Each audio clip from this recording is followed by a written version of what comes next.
Ruili is a rushdown character that excels at close range due to having incredibly strong pressure.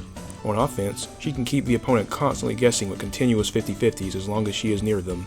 On defense, she has access to several invincible moves that allow her to get back on offense quickly. She also has the second highest health in the game, so you're allowed to make quite a few mistakes with her and still survive. The downside is that she has to be in your face constantly to do much of anything. She has the shortest range in the game, and basically no meaningful options from long range. No projectile or anything that fulfills a similar purpose, so you will generally have to be running towards your opponent to get damage. She is fairly meter reliant as well, with many of her better offensive options being tied to her super bar, so you will need good meter management to use her effectively. If you enjoy characters such as Undernight and Birth's Akatsuki or Guilty Gear's Jam, you might like Ruili. First, let's analyze her moves on their own and we'll see what they are used for. Her ground throw offers a knockdown, but you generally won't be using this on its own. There are several throw combos you can use to get more damage along with a knockdown, but I'll talk more about that later. Her air throw allows the opponent to tech if you just use it by itself, but again, there are combos for this to get a knockdown. 5A is her jab, and it is your pressure starter. You can use this to start a basic combo chain, or, if blocked, you can use it to start setting up further attacks to keep the opponent locked down in a block string. As you can see, the range is not that great, so it's mostly used for when you're already in the opponent's face. Close B is a high kick that has very limited anti-air use, but it is mostly used for combos. It is the starter for the B&B I use with this character, more on that later. Far B is useful for approaches since it moves really forward and has better range than most of her other normals. You can dash into it to give her even more range. 5C moves you forward a bit as well, but it's also useful since you can frame trap with it after a 5A. 5E launches the opponent very far, especially charged 5E. It's too slow to use raw, but there are setups for this, more on that later. 2A is a great move since it hits low and allows you to either start a combo from said low, or continue your block string if the opponent blocked it. You can dash into it to give it more range, much like Far B. 2B is good for frame trapping after 5A. I don't really use this one that often, but other Ruili players seem to like it, so feel free to experiment with this normal and see if you find it more useful than I do. 2C is mostly used in combos, though it does have some limited use as an anti-air. 2E is your sweep. If you ever need to just knock the opponent down, this is not a bad option. JA is useful for winning air exchanges if the opponent is very close to you. JB is mostly used in combos, but it's also worth noting that you can cross up with it. JC is a great multi-purpose tool. It is faster than JB and can be used for both air-to-air and air-to-ground exchanges. It's your go-to normal for starting off your air-to-ground combos into big damage. It can also be used for cross-ups in some situations. JE is a great tool for knocking down opponents in the air, and it can also be used for air-to-ground situations like JC, though it is slower. 6A is an incredibly important tool. It's a great anti-air that leads into a combo for big damage. If you notice an opponent trying to approach from the air a lot, use this to make them wary of abusing air approaches. 236A is the light Tetsuzanko. It's another tool primarily used for combos and block strings, never really used on its own. 236B is the medium Tetsuzanko. It's basically the same thing as 236A, but it launches. It's mostly used in corner combos. Finally, we have 236C, the heavy Tetsuzanko. It can be used in certain combos, but it is actually useful outside of that as well. Since many opponents will either try to jump or mash if you use this in a string, it can lead into huge damage, as it causes a crumple on hit.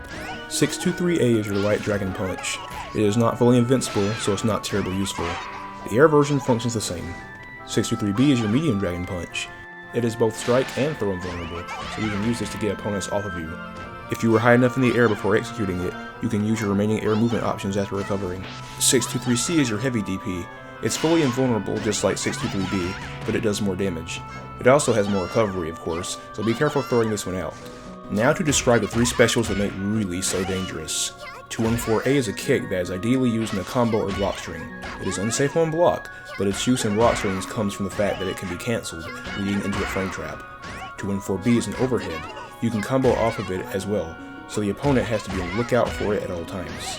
Also unsafe on block, but like 214A, it can be cancelled. 214C is a low kick that can also be cancelled in 2 from 214A. The opponent can't just autopilot a high guard to avoid 214B, and this move exists to trip them up for blocking incorrectly. It knocks the opponent down close to you. An important thing to keep in mind is that depending on the spacing, the opponent can punish the block strings of both 214A, 214B, and 214A, 214C with either a well-timed throw or 2A with most characters, so neither follow-up is completely infallible. Of course, both of those options can be baited and punished, so that just adds another layer of complexity to the strategy. The 2-4 series has its own chain rules, so here's a chart explaining said rules in detail. 623AB is a super version of your invincible reversal. It gives a knockdown, unlike the meterless DPs. The downside is that Ruili is locked into a dizzy animation, so she recovers later than you would expect, only slightly before the opponent recovers, not leaving you with much time for Okizeme. 214AB is a command grab with invincibility on startup. Keep in mind that the opponent can jump this attack after the super flash, so it's mostly useful as a punish or to power through grounded attacks by using its invincibility frames. 236AB is a forward moving kick and arguably one of Ruili's best tools. If you connect it to the opponent from a short distance, you get a monochrome still screen and the opponent is left in the air, allowing them to tech if you don't use a follow-up of some sort. If you hit the opponent from a longer distance, there is no monochrome still, and you get a regular knockdown. It becomes active right after the super flash, so if you are near your opponent and use it, it will immediately make contact, not giving them time to input a vanishing guard. It has projectile invincibility, so you can use it to pass through beams. It is not safe on block, but you can force it to be safe via using a partner cancel or using your blast if it makes contact. There are several setups for this, but I'll talk about those later. The other big downside to this move is that while it will hit all characters at point blank range if they are standing, it will whiff even at close range on the 4 short characters, Saya, Ao, Mora, and Ruili. Sure, that's only 4 characters out of 14, but it just so happens that a few of those characters are very popular, and you'll be seeing some of those matchups pretty often. 236-236BC is Ruili's Lethal Blaze. Unlike most characters, hers is not a regular damage dealing attack, rather, it's an install. After using it, several of Ruili's properties change. For one, her forward dash and air dash move her a bit further. She can even pass through certain attacks if you time the dash correctly.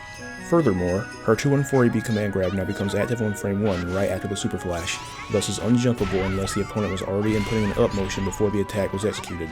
You can also combo into it now. Certain chain routes become available that weren't before, such as JE-DJE, since you can now jump cancel the move in question. Good for double overheads. This install drains her super meter, and you also can't build more meter while it's active unless you use your blast, so don't waste your time.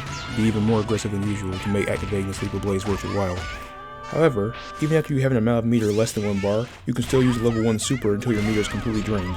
Ruili's variable rush makes her run towards the opponent and tackle them. This move is actually quite complex and has several setups you can perform, but I'll save those for the combo document that you can read at your leisure.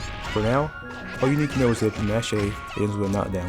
If you mash B, you get an air launch, and if you mash C, you get a lot of damage, but the opponent is left in the air and can tech. I talked about dashing a bit in the last section, so let's discuss movement in greater detail now. Ruili's movement is not exactly like most other characters in Nitroplus Blasterz. Rather than having a run, she has a step dash. If you tap 6-6, she moves forward a set distance, about a quarter of the screen. You can cancel the dash, making it end earlier by inputting an attack, jump, or vanishing guard before its full length has been traveled. I know that some players don't like step dashes, but you must get used to hers to take advantage of the unique options that she has. One useful trick she can use is inputting a 6-6 step dash like normal, then doing a neutral jump during it. She keeps some of her dashing momentum while in the air, and you can use this to jump over the opponent and get a cross-up that they might not detect.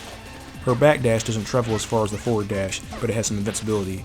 Her air dash moves her a good distance forward or backwards, and you can set up more offense during one. 5D is Ruili's best way of getting around projectiles. It's an evasive move with a huge amount of projectile invincibility that covers a large distance, so you can get near the opponent when they're trying to hit you from afar. Unlike your dash, you can't cancel this early. 2D is her hop. You can use this to set up more overhead attacks, or at least that's what I generally use her hop for. JE lets you avoid projectiles in the air. The invincibility time is shorter than 5D, but it is still useful in some situations. Ruili has a jump, double jump, and super jump, but those are all fairly standard options. Time to discuss defense. As mentioned before, Ruili has several good defensive options.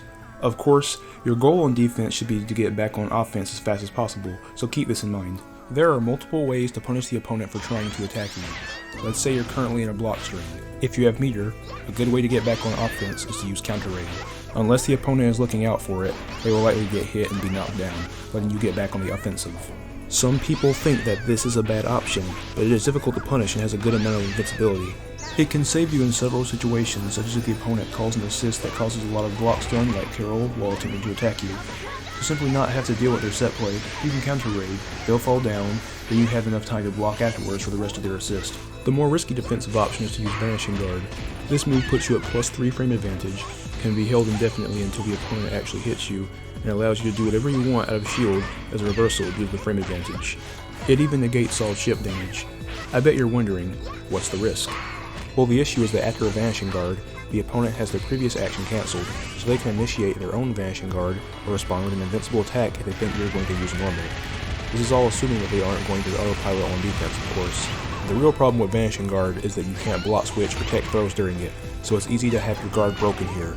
Not to mention that shielding also has recovery frames, so if you miss and the opponent is near, they can get a punish for a bad parry attempt.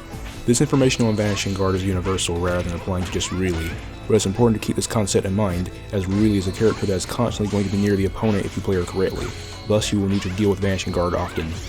Remember that these things apply to the opponent as well, since they are universal options. Ruili's options after shielding include a regular throw, using a normal light 6A for a combo starter, or using an invincible move such as 623C, 214AB, or even 623AB. These are all just ideas, of course, and you're free to experiment and find what generally works best for you. Please note that if the opponent shields after you shield, that means autopiloting a normal into a block string can be risky, given that they can respond with their own counter attack here. In the air, remember that you can't guard during an air dash, so don't throw these out too liberally if the opponent is near you. If they are trying to use an anti-air attack from the ground, use J4D to avoid getting hit by it.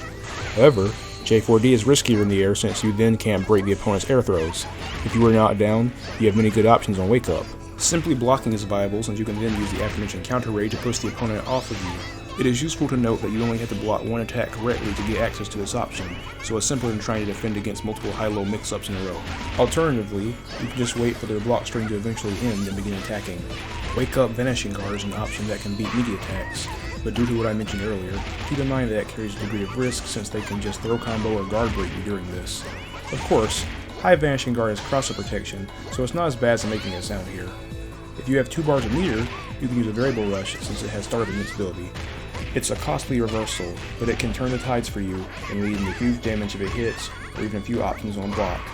A simple but effective idea is to just use a Wake Up Dragon Punch. 623C is a great tool, as even if it is blocked, you can cancel it to make it safe for your partner or blast. Even if you lack these resources, if the opponent Vanishing Guards at any point during the attack, you can steal your turn back by pressing D to roll cancel and be free to move again instead of being locked into the recovery animation.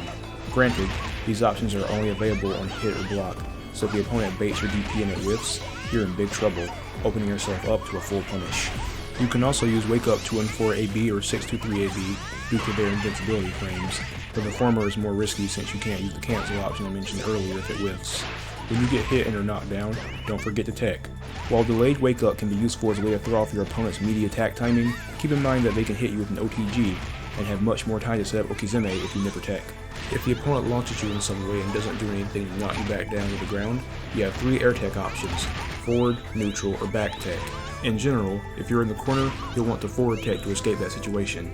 If you're mid-screen and get hit, you may want to tech forward in that situation as well, so that you can get back on offense sooner. But remember that this can be baited and punished. Neutral tech is useful if you want to keep your screen position, and back tech is good if you need to keep your distance from a dangerous opponent, baiting out more movement from them. You can also just not tech in the air to throw off the enemy, but like I mentioned about this concept on the ground, you can get hit with an invalid combo if you do this, so be careful.